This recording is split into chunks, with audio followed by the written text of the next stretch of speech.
कहते हैं सरहद सिर्फ नक्शे पर खींची हुई एक रेखा नहीं होती, वो एक जिम्मेदारी होती है, एक कसम होती है और कई बार एक कुर्बानी। ये कहानी उन लोगों की है जो इतिहास में अपना नाम दर्ज कराने नहीं निकले थे, बल्कि सिर्फ इतना चाहते थे कि देश सुरक्षित रहे और तिरंगा झुका हुआ ना दिखे।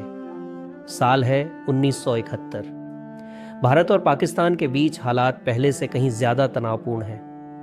दुनिया के नक्शे पर सीमाएं बनी हुई हैं, लेकिन जमीन के नीचे नफरत और हवा में बारूद की बू साफ महसूस की जा सकती है। भारत के पास हथियार कम हैं, संसाधन सीमित हैं, लेकिन जो सबसे बड़ा फर्क पैदा करता है वो है जज्बा। वही जज्बा जो एक सिपाही को अपने डर से आगे खड़ा कर देता है। कहानी हमें ले जाती है 20 नवंबर 1971 के उस दौर में जब कश्मीर की वादियों में शांति सिर्फ नाम की थी। एक सीमावर्ती गांव जहां रात की खामोशी को अचानक बूटों की आहट तोड़ देती है। पाकिस्तान की तरफ से घुसपैठिए गांव में दाखिल हो चुके हैं। मकसद साफ है, इलाके पर कब्जा और अंदर तक रास्ता बनाना, लेकिन उन्हें अंदाजा नहीं कि सामने कौन खड़ा है। लेफ्टिनेंट कर्नल फतेह सिंह कलेर, एक ऐसा अफसर जो सिर्फ आदेश नहीं देता बल्कि सबसे आगे चलकर लड़ाई का मतलब समझाता है। फतेह सिंह अपने जवानों के साथ बिना वक्त गंवाए मोर्चा संभालते हैं। अंधेरे में गोलियों की आवाज गूंजती है। कुछ ही पलों में घुसपैठियों की योजना बिखरने लगती है। पीछा किया जाता है, रास्ते में बारूदी सुरंगें हैं, गोली खत्म हो चुकी है, लेकिन फतेह सिंह के कदम नहीं रुकते। दर्द, डर और खतरे के बीच वो अकेले दम पर 3 दुश्मनों को गिरा देते हैं। जब उनका पैर एक सुरंग पर पड़ता है तो वो पीछे हटते नहीं, बल्कि उसी दुश्मन की लाश को ढाल बनाकर आगे बढ़ जाते हैं। यह सिर्फ लड़ाई नहीं थी, यह एक साफ संदेश था। सरहद पार से अगर नजर उठी तो अंजाम तय है। उधर रावलपिंडी में पाकिस्तान का सैन्य मुख्यालय पूरी तरह सक्रिय है। बड़े नक्शों पर तीर खींचे जा रहे हैं, रणनीति बनाई जा रही है। तीनों दिशाओं से हमला, जमीन, आसमान और समंदर। उन्हें लगता है कि दबाव इतना होगा कि भारत झुक जाएगा, लेकिन वे यह भूल जाते हैं कि भारत की ताकत सिर्फ हथियारों में नहीं, सैनिकों की सोच में है। कहानी अब पठानकोट की तरफ बढ़ती है। यहाँ है मेजर होशियार सिंह दहिया, एक ऐसा अफसर जो लड़ाई से पहले हालात पढ़ता है। पानी लेने गए जवान अचानक सामने पाकिस्तानी सैनिकों से टकरा जाते हैं। दोनों तरफ बंदूकें तन जाती हैं। हवा में सन्नाटा है। यही वो पल होता है जहां एक छोटी सी गलती जंग छेड़ सकती थी। होशियार सिंह खुद आगे आते हैं। बिना आवाज ऊंची किए, बिना गोली चलाए वो दिमाग से खेलते हैं। रैंक की बात, दूरी का गणित और पीछे मौजूद ताकत का भ्रम। पाकिस्तानी सैनिक पानी भरते हैं, सलाम करते हैं और पीछे हट जाते हैं, लेकिन खतरा अभी टला नहीं है। इसी वक्त आसमान में भी हलचल है। श्रीनगर एयरबेस पर स्क्वाड्रन लीडर निर्मलजीत सुखू सिंह तैयार हैं और समंदर में नेवी कमांडर MS रावत अपने जहाज पर रडार की हर हलचल पर नजर रखे हुए हैं। जमीन, हवा और पानी, तीनों मोर्चों पर एक अनकही बेचैनी है।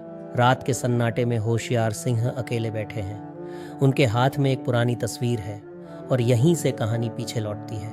1961, नेशनल वॉर एकेडमी। 3 नौजवान, होशियार, सुखू और रावत। शुरुआत में दोस्ती नहीं, प्रतिस्पर्धा थी। कौन आगे रहेगा, कौन बेहतर है, हर बात पर टकराव। और बीच में रावत जो हमेशा दोनों को संभालते रहते हैं। फतेह सिंह तब उनके प्रशिक्षक थे। उन्हें यह बात खटकती है कि अलग अलग फोर्स के जवान एक दूसरे को प्रतिद्वंदी समझ रहे हैं। वहीं हमें पता चलता है कि होशियार सिंह के पास घर के नाम पर कुछ भी नहीं है। पिता देश के लिए शहीद, माँ बचपन में गुजर चुकी। जब सबको घर से चिट्ठियां आती हैं, होशियार के लिए कुछ नहीं आता। यह बात सुखू और रावत दोनों को चुभ जाती है। एक सुबह होशियार के बिस्तर पर एक राखी रखी होती है, सुखू की बहन की। एक छोटा सा इशारा, लेकिन मतलब बहुत बड़ा। आज से तू अकेला नहीं है। यहीं से तीनों सिर्फ साथी नहीं, भाई बन जाते हैं। इसी दौर में फतेह सिंह का बेटा अंगद आर्मी ज्वाइन करने का फैसला करता है। माँ डरती है, लेकिन पिता का नाम और देश का सपना अंगद को रोक नहीं पाता। कहानी आगे बढ़ती है। होशियार सिंह को एक चिट्ठी मिलती है। एक ऐसा सच खुलता है जिसे उसने खुद भी पूरी तरह समझा नहीं था। बचपन की शादी, पहली मुलाकात, एक अनजान रिश्ता जो धीरे धीरे अपनापन बन जाता है। जब पत्नी सास ससुर के बारे में पूछती है और होशियार सिर्फ वर्दी दिखा पाता है, तो वो पल किसी भी जंग से भारी पड़ता है। वर्दी को प्रणाम, आशीर्वाद उसी से। कुछ ही समय में खुशखबरी आती है, जिंदगी मुस्कुराने लगती है। उधर सुखू की शादी और उसी रात युद्ध की खबर। तीनों अपनी अपनी पोस्ट पर। अब जंग शुरू हो चुकी है। पाकिस्तानी हमला तीनों मोर्चों पर। एयरबेस पर बमबारी, जहाज पर मिसाइल, जमीन पर टैंक।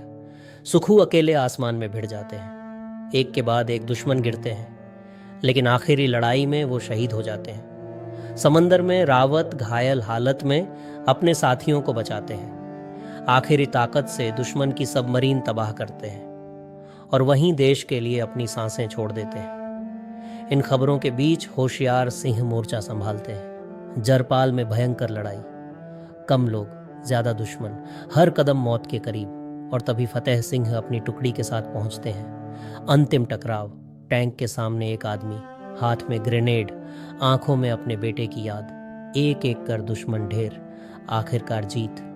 तिरंगा फिर लहराता है, लेकिन कीमत बहुत भारी होती है। अंत में होशियार सिंह शहीदों के घर जाते हैं। खामोशी में सब कुछ कह दिया जाता है। यही है बॉर्डर 2, एक फिल्म नहीं, एक एहसास। ये कहानी यहीं खत्म नहीं होती, क्योंकि हर बार जब तिरंगा हवा में लहराता है तो उसके पीछे ऐसी ही अनकही कुर्बानियां होती हैं। हो सकता है इन नामों को वक्त भूल जाए, लेकिन इनकी वजह से ही हम आज सुकून की सांस ले पाते हैं। अगर आपको ऐसी कहानियां पसंद हैं जो सिर्फ देखी नहीं महसूस की जाती है, तो चैनल को सब्सक्राइब कर लीजिए, क्योंकि यहाँ हम फिल्मों की बात नहीं करते, हम उन जज्बातों की बात करते हैं जो फिल्मों के पीछे छुपे होते हैं।